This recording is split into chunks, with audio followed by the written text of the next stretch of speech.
د ریاست الوزراء اقتصادي مرستیال د کابل ولایت ارغندۍ ترانسپورټي ترمینل د چارو د پیل پرانیسته وکړه. د ریاست الوزراء اقتصادي مرستیال محترم عبدالغني برادر اخوند نن د روان 1404 لمریز کال د میاشتې په درېیمه نېټه د کابل ولایت پغمان ولسوالۍ د ارغندۍ ترانسپورټي ترمینل د چارو د پیل پرانیسته وکړه. په همدې مناسبت جوړو شوو مراسمو کې د ترانسپورټ او هوايي چلند سرپرست وزیر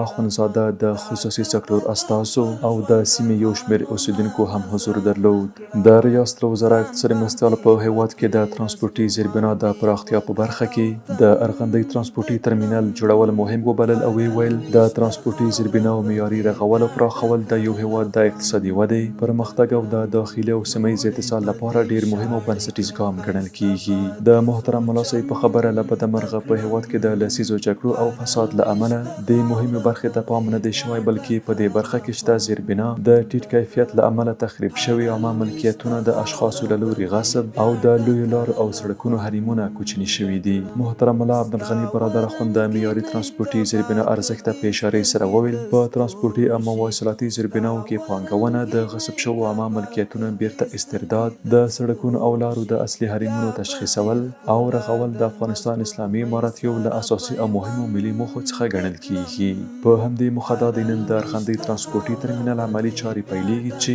42 مهم تاسیسات پکې جوړیږي. محترم صاحب زیاته کړه اسلامي امارت د عصر اړتیاو او امکاناتو ته په کتو نه یوازې د ترانسپورټي زیربناو د رغولو او پراخولو په برخه کې کلک هوډ لري، بلکې د نورو بنسټیزو ستراتیژیکو موخو د ترلاسه کولو په برخه کې هم خپلو هڅو ته دوام ورکوي. په پای کې د ریاست الوزراء اقتصادي مرستیال ټولو هیوادوالو ته د دې مهمې پروژې د پیل مبارکي وویله او له قراردادي شرکت څخه وغوښتل چې په ښه کیفیتي چارې په ټاکلي وخت کې بشپړې کړي. د یادونې وړ ده چې د کابل ولایت د ارغندۍ ترانسپورټي ترمینل په شاوخوا 900 جریبه ځمکه کې د 1 میلیارډ او 215 میلیونو افغانیو په لګښت جوړیږي چې چارې به د خصوصي سکتور له لوري په 2 کلونو کې بشپړې شي. د دغه ترمینل په جوړېدو سره به ترانسپورټي اسانتیاوې زیاتې شي، د انتقال اړوند چارو په چټکتیا او غوره تنظیم کې به مهم رول ولوبوي، ترانسپورټي لګښتونه او ترافیکي ستونزې به کمې او ډیرو هیوادوالو ته به د کار زمینه هم برابره شي.